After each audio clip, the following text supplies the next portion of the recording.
Black single mom mocked in a boardroom. Hours later, she cancels their $400 million government deal. You really believe someone like you can handle a deal this big? The words sliced through the silence like a blade. The entire boardroom went still, eyes fixed on Danielle Carter, the only black woman and single mother at the table. Her fingers tightened around her pen, but her face gave nothing away. The smug grins of the executives said more than words ever could. They didn't take her seriously.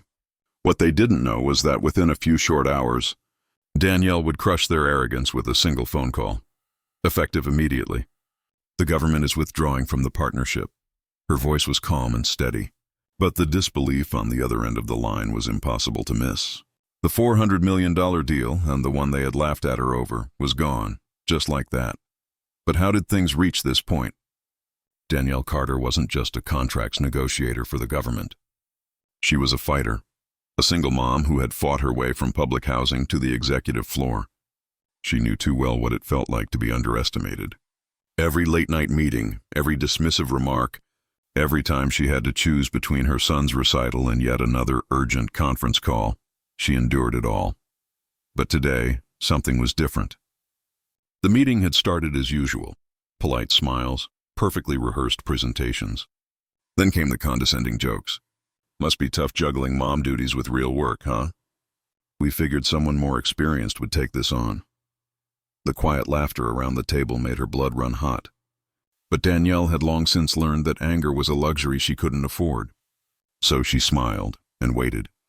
Back in her office, she went over the contract, their contract, the one they were certain she'd approve without question. But Danielle's eye for detail didn't miss much. Buried in the fine print were violations, hidden clauses, shady budget gaps, even signs of bid rigging. She could report them, or let them destroy themselves. At 5 p.m., the CEO's voice came through the phone. "Danielle, we need this finalized tonight. You know how urgent this is, right?" She did, and she also knew what power felt like.